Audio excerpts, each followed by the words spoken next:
మనిషి ప్రశాంతత వెతుకుతూ, విశ్రాంతి వెతుకుతూ, అశాంతి నుంచి బయటపడదామని ఎన్ని రకాల మార్గాలు వేసుకున్నాడో. టూర్కి వెళ్తాం, ఏదో మంచి లొకేషన్ అనుకొని అసలు ఇక్కడుండే కొంతమంది వీడియోస్ చూసి అక్కడ అలా ఉంటుంది, సెలయేళ్ళు ఉంటాయి, జలపాతాలు ఉంటాయి, అస్సలు మామూలుగా ఉండదు, సూపర్ ఉంటుంది, గుడ్ క్లైమేట్, అది ఇదని అనుకుంటా పోతారు. పోయేటప్పుడు అసలు ఎంత హడావుడి, ఎంత హుషారంటే మళ్ళీ అంతసేటు పోయి అంత ఆనందకరమైన రమ్యమైన చోట్లన్నీ తిరిగి ఇంటికి వచ్చినప్పుడు వాళ్ళ ముఖాలు కూడా వరద బాధిత ముఖాల్లానే ఉంటాయి. వరద బాధిత ముఖాలంటే తెలుసా మీకు? వరదలు అన్నీ కొట్టుకుపోయి దుప్పట్లు, గిన్నెలు, బ్రెడ్, పాలు ఇచ్చేటప్పుడు క్యూ కట్టిస్తుంటారు. ఆ పంచేవాళ్ళ దయ, వచ్చిన గాడికి పంచుతారు, రాని వాళ్ళకి చేతులు ఎత్తి అయిపోయిన పోండి అంటారు. అందుకని ఈ క్యూలో ఉన్నవాళ్ళు దయగా ముఖం పెట్టి మా దాకా వస్తాయో రావు, ఆ దుప్పట్లు మాకు వస్తాయో రావు అని ఫేసులు దీనంగా పెట్టి చూస్తుంటారు. అది వరద బాధిత ఫేసులు. మనకొస్తే మనం కూడా చేయాల్సింది, అది చేసేది ఏంది? మీరైనా క్యూలో, నేనైనా క్యూలో నిలబడాల్సిందే. మొన్న విజయవాడ అంత పెద్ద సిటీలోనే మేము ఆ వీధుల్లో నీళ్ళల్లో తిరుగుతూ ఉంటే, ఏమండి మాకు కూడా ఇస్తారా అని అడుగుతున్నారు. ఒంటి నిండా బంగారం ఉంది వాళ్ళకి, బంగారం తినలేరుగా, దేవునికి స్తోత్రం. ఒంటి నిండా గోల్డే, 3 స్టేర్ల బిల్డింగు, ఈజీగా 3 కోట్లు అయింది ఆ ఇల్లు. ఏమండి మాకు ఇస్తారా? 3 స్టేర్లు, 3 ఫ్యామిలీస్ ఉన్నాయండి. చూడండి, ఉన్నారనుకుంటేనే ఇవ్వండి, లేకపోతే లేదు. వాళ్ళ దీన స్థితికి ఎంత జాలేసిందో నాకు ఏం అనుమానం లేదు, తీసుకోండి అని ఇచ్చా. దేవునికి స్తోత్రం. ఏం చేద్దాం, వరదలు వచ్చినప్పుడు ఎవరికైనా తప్పదు. మరి ఈ నెలంతా వానలోనే అంటున్నారు, అందుకని ముందే హెచ్చరిక చేస్తున్నానులే సందట్లో సరిగా. సరే, ఇప్పుడు విశ్రాంతి ఎలా దొరికిద్ది, అశాంతి నుంచి ఎలా బయటపడాలి అని దీనికోసం మనుషులు వేసుకున్న మార్గాలు ఏవి చూసినా అవి మనకి పూర్ణ శాంతిని, పూర్ణ విశ్రాంతిని అయితే ఇచ్చేటట్టు కనపడట్లా. అంత టెంపరీ. మానవుడు విశ్రాంతి కోసం వెతుక్కున్న దారులన్నీ టెంపరీ. నా భార్య దగ్గర విశ్రాంతి దొరకట్లేదని ఇంకొక ఆమెను చేసుకుంటాడు ఒక్కొక్కడు. ఇక ఫుట్బాల్ ఆట స్టార్ట్ అయ్యిద్ది వాడికి. దేవునికి స్తోత్రం. ఆమె దగ్గర కొద్ది కాలం విశ్రాంతి పొందుతాడు, తర్వాత అక్కడి నుంచి స్టార్ట్ అయ్యిద్ది కౌంటర్. ఇంకా అటుదంతే ఇటు పట్టం, ఇటుదంతే అటు పట్టం, చివరికి ఎటు కాకుండా పోయి ఎక్కడో కలుస్తాడు పోయి. మానవుడా, నువ్వు వేసుకున్న ఏ త్రోవలో కూడా నువ్వు వెతుకుతున్న విశ్రాంతి దొరకదు, అశాంతే నీ బ్రతుకు. మరి విశ్రాంతి ఎవనికి దొరుకుతుంది, ఎవని హృదయం పూర్ణ శాంతితో ఉంటుంది అంటే 2 సంగతులు చెప్పి ముగిస్తా. అసలు చాలా అద్భుతమైనటువంటి క్లుప్త ప్రసంగం ఈరోజు. దేవునికి స్తోత్రం. ఇంక ఎట్ట దొరికేదేముంది, నువ్వు చదివించావుగా, చదివించిన వచనంలోనే సగం అర్థమైపోయింది మాకు. ఎవని మనసు నీ మీద ఆనుకొనునో వాని పూర్ణ శాంతి గలవానిగా చేయుతూ, అంతేగా. అంటే దేవుని మీద ఆధారపడితే విశ్రాంతి వచ్చింది అంటావు. టోటల్గా అదేగా నువ్వు చెప్పేది అని మీరు అనుకుంటారని నాకు తెలుసు. దేవునికి స్తోత్రం కలుగును గాక. హల్లెలూయా. నేను కూడా అదే చెప్తున్నాను, నిజమే అది.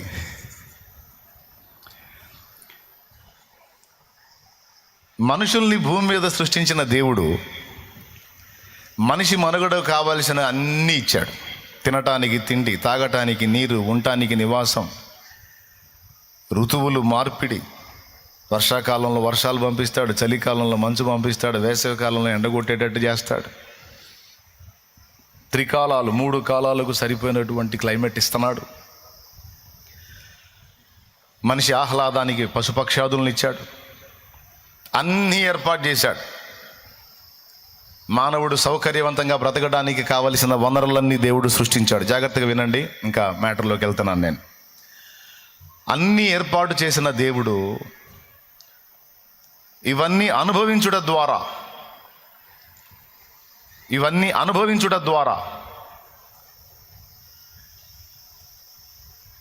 దొరకని ఒక విలువైన దానిని తన యొద్దనే పెట్టుకున్నాడు. ఇవన్నీ అనుభవించుట ద్వారా దొరకని ఒక దానిని తన యొద్ద పెట్టుకున్నాడు. దాని పేరే సంతోషము, సమాధానము, విశ్రాంతి, పూర్ణ శాంతి ఆయన దగ్గర పెట్టుకున్నాడు. నీ సన్నిధిని సంపూర్ణ సంతోషము గలదు, నీ కుడి చేతిలో నిత్య సుఖములు గలవు. మనుషుడు ఏమీ లేని భేద స్థితిలో ఉన్నప్పుడు ఒక ఇల్లు కట్టుకుని, ఒక స్థలం కొనుక్కొని, ఇల్లు కట్టుకొని, అందులో అన్ని ఏర్పాటు చేసుకొని ప్రశాంతంగా అంత తెచ్చుకొని తిని ఆ ఇంట అడ్డం పడితే ప్రశాంతంగా ఉంటుందిరా బాబు, విశ్రాంతిగా ఉంటుంది అనుకుంటాడు. ఇప్పుడు దానికి ఇల్లు కట్టాలంటే డబ్బులు కావాలి, డబ్బులు సంపాదిస్తాడు, ఇల్లు కడతాడు, పావులో బెడ సంపాదిస్తూ ఉంటాడు, ఆ ఇంట్లో బతుకుతూ ఉంటాడు. అయినా సరే ఇల్లు కట్టిన దాకా కడితే బాగుంటుంది, కడితే బాగుంటుంది, కడితే బాగుంటుంది అంటాడు. కట్టిన తర్వాత ఏముండదు. కట్టిన దాకేమో కడితే బాగుంటుంది, కడితే బాగుంటుంది అని కలగంటాడు. గృహప్రవేశం అయిపోయింది, చుట్టాలు పక్కాలు వస్తారు, ఈయన పెట్టింది తింటారు, పోతారు. భలే ఉందరా ఇల్లు, అసలు భలే కట్టావు అంటారు. అబ్బా వాళ్ళు పొగుడుతూ ఉంటే కాసేపు మనోడికి ఎక్కడెక్కడో తేలిపోతున్నట్టు ఉంటుంది. అదే కదా, అందుకోసమే వాళ్ళందరినీ పిలిచేది మనం. సరే వాళ్ళు తిని వాళ్ళు చేసే పని వాళ్ళు చేసి పోతారు. వాళ్ళు వెళ్ళిపోయిన తర్వాత మళ్ళా నిర్లిప్తత, కొద్ది రోజులు ఏదో కొంచెం హడావుడిగా ఉంటుంది, తర్వాత ఏం మారలేదు, మళ్ళీ ఏదో వెలితి. మీలో ఎవరికైనా అర్థమైందా ఇది? ఎంతమందికి అర్థమైంది? ఇలాంటి అనుభూతి కలిగిందా? రైట్, దేవునికి స్తోత్రం కలుగును గాక. పెళ్లి కానివాడికి పెళ్లి చేసుకుంటే బాగుంటుంది, పెళ్లి చేసుకుంటే బాగుంటుంది, పెళ్లి చేసుకుంటే బాగుంటుంది, పెళ్లి చేసుకుంటే బాగుంటుంది అని ఒకటే తపన. సరే వాడు ఆనందం తీరి పెళ్ళి అయింది అనుకో. ఇక పెళ్ళైన తర్వాత బాగుంటుంది, పెళ్ళైన తర్వాత బాగుంటుంది, అసలు సినిమా అక్కడి నుంచి స్టార్ట్ అయ్యిద్ది. దేవునికి స్తోత్రం. అప్పుడు దాకా ఫ్రీ బోర్డ్, వాడిని అడిగేవాళ్ళు లేడు, పెట్టేవాళ్ళు లేడు. ఇక ఆ రోజు నుంచి స్టార్ట్ అయిపోయింది. ఇక వాడు ఎక్కడో తిరుగుతా ఉంటే, ఏమండి ఎక్కడున్నావు, పొద్దుపోయినట్టుంది కదా అంటారు. 4 రోజులు భలే హాయిగా ఉంటుంది. అరే రే నాకు ఫోన్ వచ్చింది రా, మా ఆవిడ చేసింది. పోరా ఇంకేం పో. 4 నెలలు అయిన తర్వాత ఏమండి ఎక్కడుందరంటే, యాడ్ ఉంటే నీకెందుకు, పోడు అయిపోయింది నీది ఒక పోడు. పెళ్ళి అయితే బాగుంటుంది అనుకున్నారా, పెళ్ళి అయినా కూడా ఏం బాగాలేదురా. ఉద్యోగం వస్తే మామూలుగా ఉంటుంది, ఇక ఉద్యోగం వస్తే సూపర్గా ఉంటుంది అనుకుంటాడు చదివినోడు. ఉద్యోగం వచ్చిన తర్వాత బాగుందా అని అడిగితే, ఏం బాగు సార్, పొద్దున్న 10ంటికి పోయి సాయంత్రం 8 దాకా చేస్తున్నావు వాడిని, ఏం అంటే. మనిషి భూమి మీద విలాసవంతంగా బతకడానికి కావలసిన వనరులన్నీ సమకూర్చుకొని అన్నీ కొప్పేసుకుంటే సూపర్గా బతకొచ్చు అనుకుని వాటన్నిటినీ పోగు చేసుకోవటానికి ముందు డబ్బు పోగు చేసుకుని ప్రపంచ ప్రఖ్యాతిగాంచినటువంటి మిలియనీర్స్లో, బిలియనీర్స్లో, ట్రిలియనీర్స్లో ఎక్కువ మంది ఆత్మహత్యలు చేసుకొని చచ్చిపోయారు. గతంలో చెప్పా, కావాలంటే పరిశోధించుకోండి. ప్రపంచ ప్రఖ్యాతిగాంచినటువంటి సినిమా యాక్టర్స్లో ఎక్కువ మంది ఆత్మహత్యలకు గురయ్యారు. ధనవంతులు ఆత్మహత్యలు చేసుకొని చనిపోయారు. ఒక్క డబ్బు ఉంటే చాలు కదా, అన్నీ ఉన్నట్టే కదా, డబ్బే కదా కేంద్ర బిందువు, అది ఉంటే చాలు కదా, దాన్ని బట్టి అన్నీ సమకూర్చుకోవచ్చు, ఎదురుండదు ఇక మనకే అనుకొని బతుకంతా కష్టపడి కొప్పేసుకుంటే, తీరా అదంతా పోగు చేసుకున్న తర్వాత విశ్రాంతి ప్రశాంతత కాదు కదా, దడ ఆయాసం ఎక్కువైపోయి ఒత్తిడికి గురై నానా రకాల టెన్షన్లకు గురై చివరికి ఆ ఇరిటేషన్లో చచ్చిపోయారు. కావాలంటే చెక్ చేసుకోండి, అందరికీ ఇప్పుడు ఇంటర్నెట్ అందుబాటులో ఉందిగా. దిక్కుమాలి చూడకపోతే ఇట్లాంటివి చూడండి, చెత్త చూడకపోతే ఇట్లాంటివి ఆలోచించదగ్గవి చూడండి, మీకే వచ్చింది ఐడియా. కానీ నేను చెప్పింది నిజం. విషం తాగినోళ్ళు, బిల్డింగుల మీద నుంచి దూకినోళ్ళు, ఊరేసుకున్నోళ్ళు బోల్డంతమంది. కొంతమంది త్రాగుడుకు బానిస అయిపోయి తాగి లివర్ పాడే చచ్చిపోయిన వాళ్ళు చిన్న వయసుల్లోనే 30, 32, 33 లోపే. సుమా అంట కూటానికి కొద్ది సావులు వాళ్ళేందిరా నాయన, మాకంతా విరక్తి పుట్టించే మాటలని చెప్తా ఉంటావు నువ్వు. ఏదన్నా 4 రూపాయలు డబ్బులు వస్తాయి, అప్పులు తీరుతాయి, సమస్యలు పోతాయి అనే మాటలు చెప్తే కత్తిపై శాంతంగా మనశాంతిగా నెమ్మదిగా పోతాం. వాళ్ళు తెచ్చారు, వీళ్ళు తెచ్చారు, ఊరేసుకున్నారు, విషం తాగారు అంటాం, ఏందిరా నీ గోళ అని అనుకోవద్దు. పాయింట్కి వస్తా, కాస్త మనసు పెట్టి వినండి. స్తోత్రం చెప్పండి, అందరూ గట్టిగా చెప్పండి. అంటే మీరు ఏమనుకుంటున్నారో నేను చెబితే మీకు కొంచెం ప్రశాంతంగా ఉంటుంది కదా, అందుకని చెబుతున్నాను అన్నమాట. నేను అప్పుడప్పుడు అటు చెప్తుంటాను మీకు ఇబ్బంది లేకుండా. అంటే టోటల్గా వాళ్ళు అనుకున్నటువంటి దానిలో మనశ్శాంతి లేదు, నెమ్మది లేదు. ఎందుకు ఉంటుంది సార్? ఉండదు. పైసామే పరమాత్మ హై అంటారు వీళ్ళు. లోకం ఎందులో పైసామే అంటే డబ్బులోనే దేవుడు ఉన్నాడు అని. అది పచ్చి అబద్ధం. పైసామే పరమాత్మ నై. డబ్బు వేరు, దేవుడు వేరు. ఒకడు దేవునికిని సిరికిని దాసుడుగా ఉండనేరడు. ఇద్దరు యజమానులకు ఒకడు దాసుడుగా ఉండనేరడు. ఒకడిని ప్రేమించి ఒకడిని ద్వేషిస్తాడు, ఒకడిని గౌరవించి ఒకడిని తృణీకరిస్తాడు.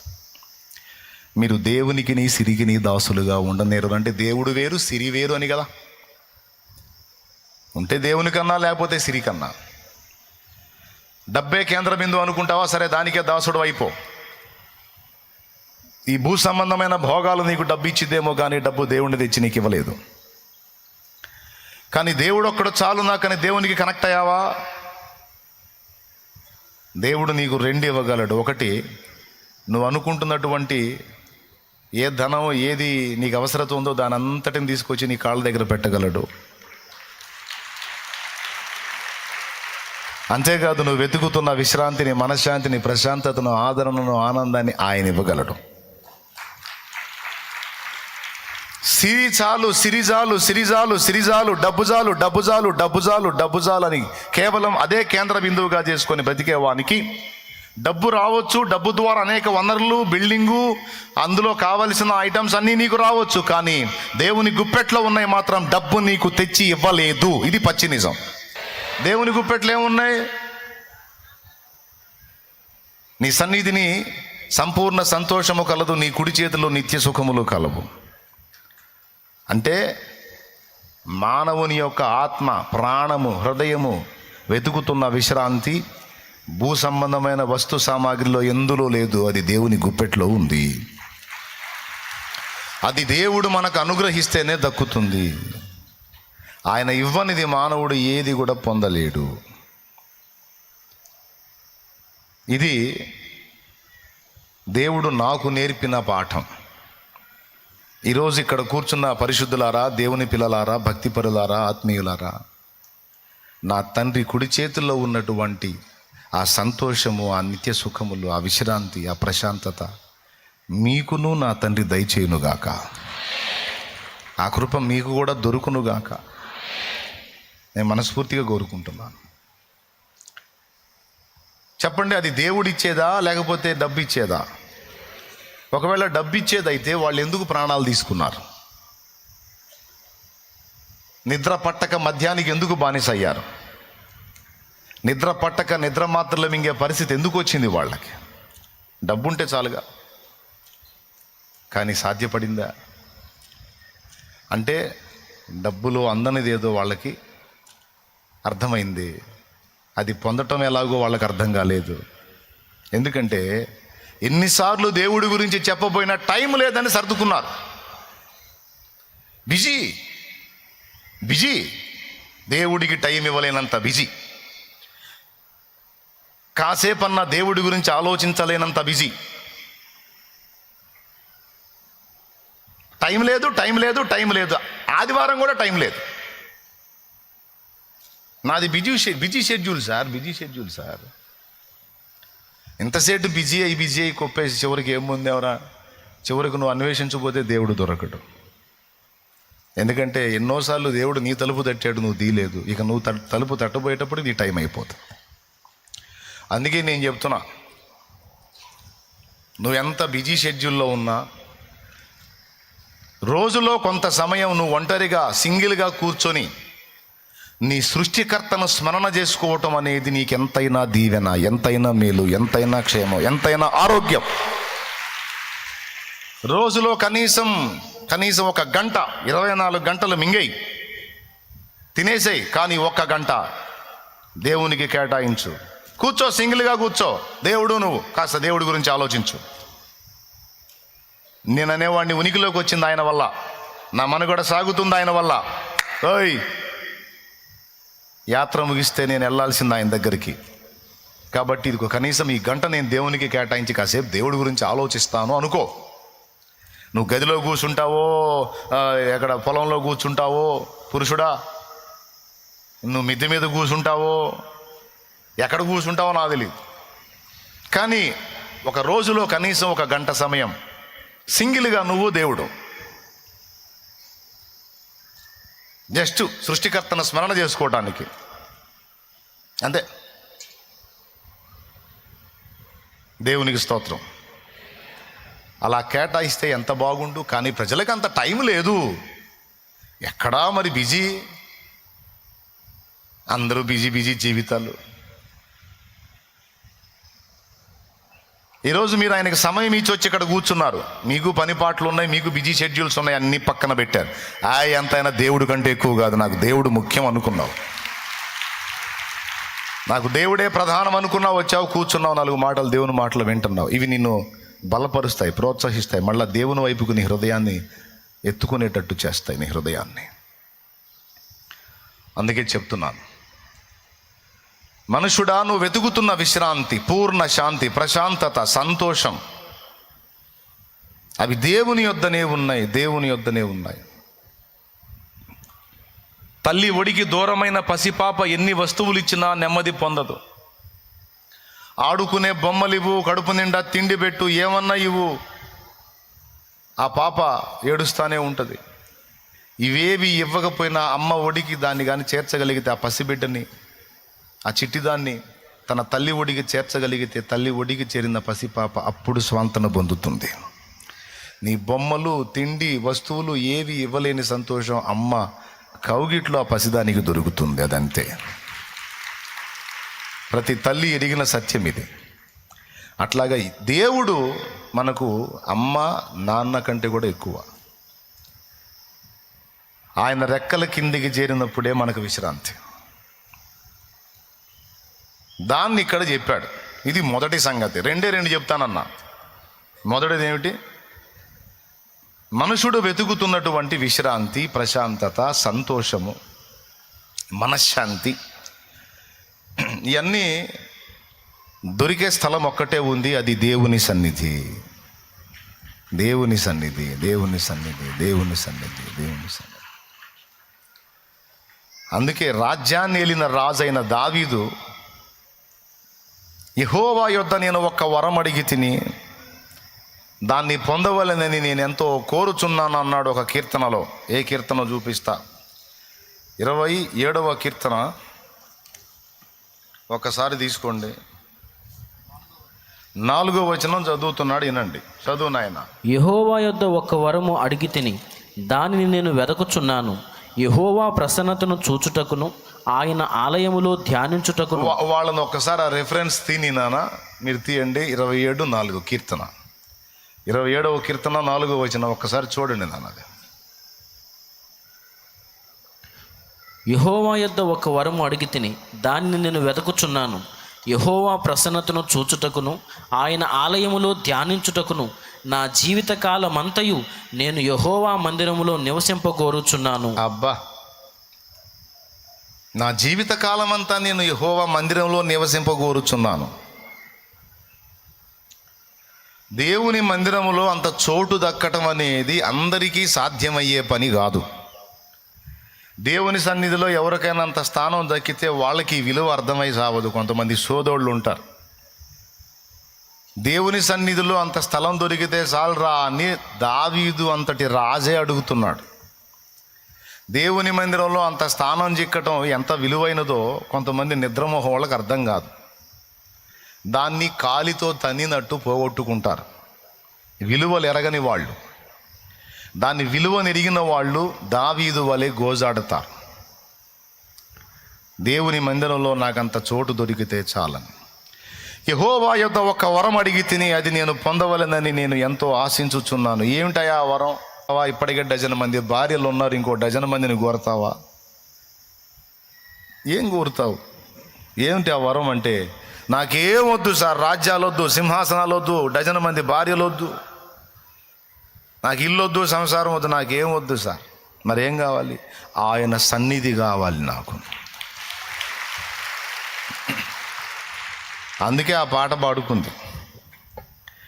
వెండి బంగారములు నాకు వలదు, పేరు ప్రఖ్యాతులు నాకు వలదు.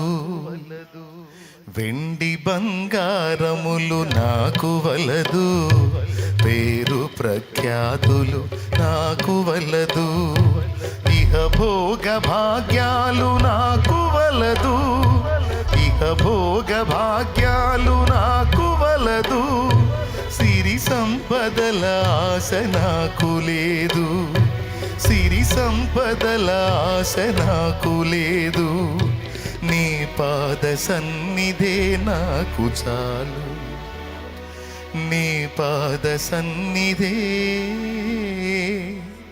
నాకు చాలు, స్తుతి నీకే నా ప్రభు, స్తుతి నీకే నా ప్రభు. స్తుతి ఘనత మహిమలన్నీ నీకే యేసు ప్రభు, స్తుతి ఘనత మహిమలన్నీ నీకే యేసు ప్రభు. అని నేను పాడితే కొంతమంది యవనస్తులకి విచిత్రంగా ఉంటుంది. శాలేమన్న దగ్గర వచ్చిన సమస్య ఇదే. పోయి సన్నాసుల్లో గల ఉన్నట్టు చెబుతాడు. అది చిన్న చిన్న వయసులో ఏవో కోరికలు ఉంటాయి, ఆలోచనలు ఉంటాయి, ఏవో అంచనాలు ఉంటాయి, ఏవో అది ఉంటుంది, ఏదో ఇది ఉంటుంది. ఆయన దగ్గరికి పోతే ఎక్కడెక్కడున్న వైరాగ్యం అంతా తెచ్చి మన తలకాయలో పెడతాడు, బతుకుల మీదే విరక్తి పుట్టిస్తాడు. శాలేమన్నా అంతే, ఆయన తయారయ్యాడని అందరిని అంతే తయారుగా అమ్మంటాడు. అదే ఏదన్నా దేవుని మందిరానికి పోయినప్పుడు బతుకుల మీద ఆశలు పుట్టేటట్టు మాట్లాడాలి, జీవితం అంటే కొంచెం సంతోషం కలిగేటట్టు మాట్లాడాలి. శూన్యంలాగా మాట్లాడతాడేంది అంటే ఇప్పుడు దావీదులాగా అందరికి అన్ని వదిలిపెట్టి వచ్చి మందిరాల్లో కూర్చోవటమేనా? అందరూ వచ్చి మందిరంలో కూర్చుంటే ఎంతమందికి ఏడబెడతాడు ఆయన ఆహారం? సమస్య ఆయనకే అర్థం చేసుకోవడం పాడలేదు, ఏందేందో చెబుతూ ఉంటాడు. అనుకుంటున్నారు కదా, నాకు తెలుసు, అనుకోకపోయినా నేను అనిపిస్తాగా. దేవునికి స్తోత్రం, హల్లెలూయా. నేను చెప్పేది మాత్రం జీవిత సత్యం. ఇక్కడ వయసుతో నిమిత్తం లేదు, వయసుతో నిమిత్తం లేదు.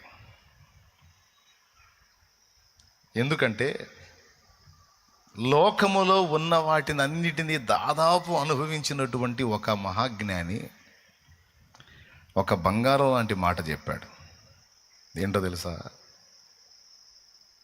నీ బాల్య దినముల యందే నీ సృష్టికర్తను స్మరణకు తెచ్చుకో, జ్ఞాపకం చేసుకో, ఆయనకు కనెక్ట్ అవ్వు, అంతకు మించిన గొప్పది ఏది లేదని.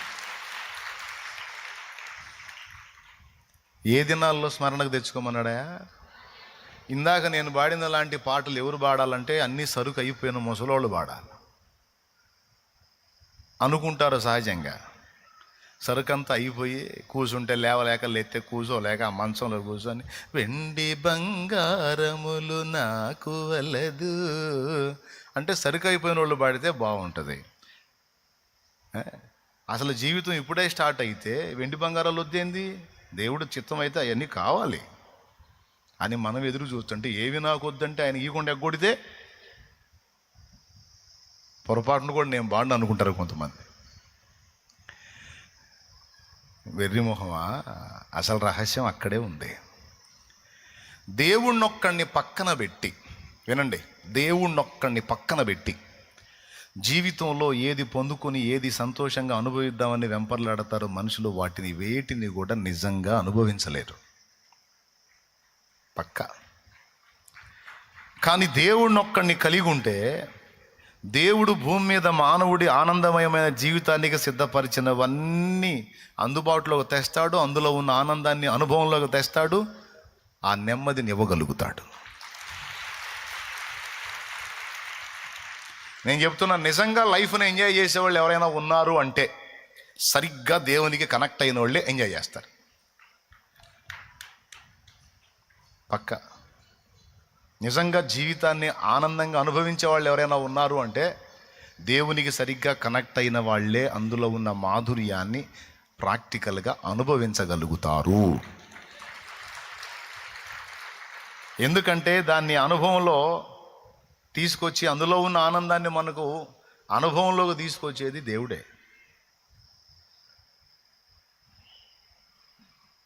దేవుణ్ణి ఒక్కడిని పక్కన పెట్టి ఇక మిగిలినవన్నీ ఎన్ని పోగేసుకున్నా సరే అనుభవించలేడు. ట్రై చేశారుగా, ఏమన్నా పొందారా? చేతులు ఎత్తండి. దేవుడు లేకుండా కూడా నేను మస్తు అనుభవించా అన్నోళ్ళు చేతులు ఎత్తండి, సలాం చేసుకుంటా. ఏం లేదు.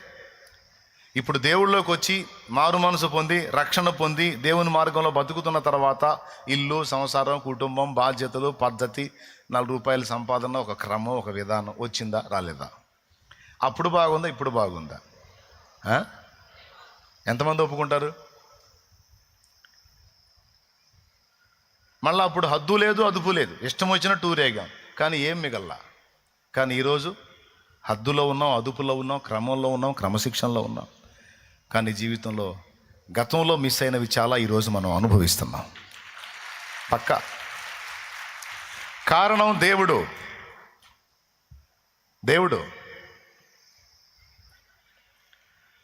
దావీదు ఏమేమైతే ఆశించాడో, ఎదురు చూశాడో, అవన్నీ ఏవేవైతే తన హృదయంలో వాంఛించాడో అవన్నీ ఓ పక్కన ఉన్నాయి, ఓ పక్కన దేవుడు ఉన్నాడు. ఎవరు కావాలి నీకు? అవి కావాలా, దేవుడు కావాలా? దేవుడే కావాలని పట్టుకున్నాడు. పసితనంలోనే చిన్న ప్రాయములోనే దైవభక్తికి సాధన చేసుకున్నాడు. ప్రోత్సాహకురాలు తల్లి, వాళ్ళమ్మ చెప్పింది, అన్నిటికంటే ఎక్కువ దేవుడురా, దేవునికి కనెక్ట్ అయితే ఏది తక్కువ చేయడురా, జీవితంలో ఉన్న ఆనందాన్ని అనుభవించడానికి మనకు తోడ్పడేవాడు దేవుడే. కాబట్టి అన్నిటికంటే ముఖ్యంగా దేవుణ్ణే కేంద్రంగా చేసుకొని బ్రతుకున్న కుమారుడు దావీదు తల్లి నేర్పింది. 2 వచనాలలో దావీదు సాక్ష్యం ఇచ్చాడు, నీ సేవకురాలయ్యా నా తల్లి అని. అంటే భక్తిపరురాలు. ఆమె గైడెన్సీతో బాల్య దినముల నుండే దేవునికి కనెక్ట్ అయ్యాడు. తంత్రి వాయిద్యం వాయిస్తూ దేవుని ఆరాధన చేసేవాడు చిన్న ప్రాయము నుంచే. ఇప్పుడు మీరు చెప్పండి, పసితనము నుండే దేవునికి కనెక్ట్ అయిన దావీదు పొందనిది ఏమన్నా ఉందా? మనుషుడు అనుభవించాలనుకున్నవన్నిటిని కూడా దావీదు అనుభవించే అనుభవంలోనికి దేవుడు తెచ్చాడు. పసితనములోనే దేవునికి కనెక్ట్ అయిన దావీదుని దేవుడు అరణ్యంలోకి తీసుకెళ్ళి అడవుల్లో గలిపేలా, రాజయోగిలాగా, యోగే కానీ రాజు, రాజయోగిలాగా అన్ని అనుభవంలోనికి తీసుకొచ్చాడు. ఏది ఎలా ఉంటుందో అన్ని రుచి చూపించాడు. ఫస్ట్ దేవుడు. బాగా వినండి, నిజంగా ఇంట్రెస్ట్గా వింటున్నారా లేకపోతే ఏదో దొరికాం కానీ అంటున్నారా? ఎంతమంది ఇంట్రెస్ట్గా వింటున్నారు? చేతులు ఎత్తండి. డౌట్ వచ్చింది నాకు.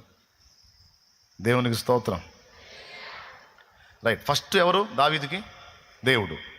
తర్వాత దేవుడు అన్ని లోకంలో దావీదు ఏవేవైతే చూడగోరాడో అవన్నీ అనుభవంలోకి తెచ్చాడు. అనుభవంలోకి తెచ్చి ఫైనల్గా దావీదు దేవుని ముందుకు వచ్చినప్పుడు దేవుడు ప్రశ్నించాడు, ఫస్ట్ నాతో మొదలు పెట్టావు, ఇప్పుడు లోకంలో అన్నీ అనుభవించావు, ఇప్పుడు ఏమర్థమైంది? అయ్యే కావాలా, నేను కావాలా? అంటే నాకు అర్థమైంది దేవా, అందులో ఏముందో నాకు అర్థమైంది. ఏమర్థమైంది? ఏమీ లేదని అర్థమైంది. అంతా భ్రమ అని అర్థమైంది. మరి ఇప్పుడు ఏం ఆశిస్తుంది నీ ప్రాణం అంటే, నీ కొరకు నా ప్రాణము ఎదురెదురు చూస్తున్నది, నీ కొరకు నా ప్రాణము ఎదురెదురు చూస్తున్నది. యేసయ్యా నా యేసయ్యా, మరువలేనయా నీ ప్రేమను. యేసయ్యా నా యేసయ్యా, విడువలేనయా నీ స్నేహము. నీ కొరకు నా ప్రాణము ఎదురెదురు చూస్తున్నది. దేవునికి మహిమ. ఫైనల్లో దావీదు కోరింది ఏందా అంటే, దేవుడే, నాకు దేవుడే చాలు. మహాజ్ఞానిగా ప్రసిద్ధిగాంచిన సొలొమోను, ఒక మనుషుడు ఎన్ని అనుభవించాలనుకుంటాడో అన్నీ అనుభవించినవాడు. అలాంటి సొలొమోను ఫైనల్లో ఏం చెప్పాడో తెలుసా?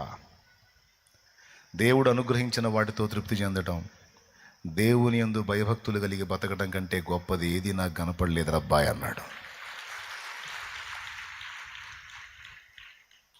దేవుడే కేంద్ర బిందువు నాయన అని చెప్పాడు. ఇలా భక్తులందరూ కూడా రాజయోగుల్లాగా అన్ని అనుభవించారు అండ్ దేవుణ్ణి కూడా అనుభవించారు. రెండిట్లో వ్యత్యాసం తెలుసుకున్నారు. దేవుడే గ్రేట్ అన్నారు, దేవుడు చాలన్నారు. నేను మీకు చెప్పే సలహా ఏంటంటే, అంతా సరికైపోయిన తర్వాత వైరాగ్యంతో దేవుని మీద ఆనుకోవటం కాదు, కానీ బాల్య దినముల నుండే దేవునితో అనుబంధాన్ని ఏర్పరచుకొని దేవుని మీద ఆనుకొని బ్రతకటం అనేది ఎవరు నేర్చుకుంటారో వారు ధన్యులు. బాల్య దినముల నుండే దేవుని మీద ఆనుకుని ఎవరు బ్రతకటం నేర్చుకుంటారో వాళ్ళు ధన్యులు. వాళ్ళు నిజముగా విశ్రాంతిని, ప్రశాంతతను అనుభవించగలుగుతారు, అందులో జీవించగలుగుతారు. దేవుడు మానవునికి సిద్ధపరిచిన ఆనందాన్ని, సంతోషాన్ని కూడా వాళ్ళు అనుభవించగలుగుతారు.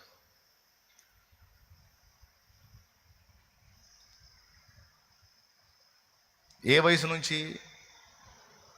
ఖచ్చితంగా ఒకవేళ ఇప్పుడిప్పుడే దేవునికి కనెక్ట్ అవుతున్న వాళ్ళు మీరు సరిగ్గా డెప్త్గా కనెక్ట్ అయి చూడండి, ఆ తర్వాత మీకు అర్థమైంది నేను చెప్పింది. ఎందుకంటే నేను ఆస్వాదిస్తున్నాను కాబట్టి చెబుతున్నా. గత 22 సంవత్సరాలుగా దాదాపు 20-21 సంవత్సరం సరిగ్గా సరైన వయసులో నేను దేవునికి కనెక్ట్ అయ్యా, జీవం గల దేవునికి.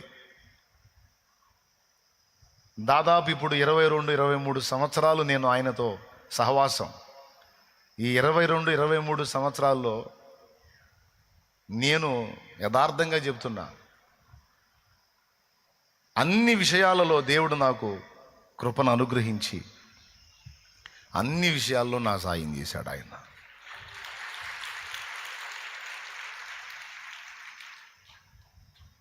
ఏది ఎలా ఉంటుందో అన్నీ నా అనుభవంలో తెచ్చాడు.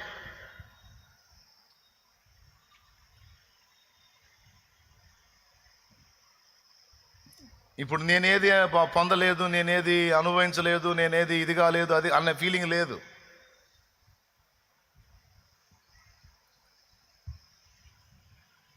బాల్య దినం 23 సంవత్సరాలుగా నేను యథార్థంగా చెప్తున్నా, ఆయన రెక్కల నీడలో విశ్రాంతిని, సంతోషాన్ని, ఆనందాన్ని, ప్రశాంతతను 23 సంవత్సరాలుగా 2002లో నేను దేవుణ్ణి కనెక్ట్ అయింది. 2025 అంటే 23 ఏళ్ళు దేవుని విశ్రాంతిని 23 ఏళ్ళుగా నేను అనుభవిస్తున్నా. ఎన్నేళ్ళుగా? 23 ఏళ్ళు. నీకేం సమస్యలు రాలేదా? ఇరుకులు రాలేదా? ఇబ్బందులు రాలేదా? కష్టాలు రాలేదా? కన్నీళ్ళు రాలేదా? అన్నీ వచ్చినాయి. దేవుణ్ణి తెలుసుకున్న తర్వాత నా కుటుంబంలో కొన్ని మరణాలు కూడా జరిగినాయి, కొన్ని సమస్యలు వచ్చినాయి, అప్పులు నడిచినాయి. అన్ని మనుషులు ఎదుర్కొనే కుటుంబ సమస్యల్లో ఎన్నో సమస్యలు నేను ఫేస్ చేశా. అయినా 23 ఏళ్ళుగా నేను ఆయనతో పెనవేసుకున్నందున, ఆయన మీద ఆనుకున్నందున ఈ 23 ఏళ్ళు బరువే నాకు అర్థం కాల.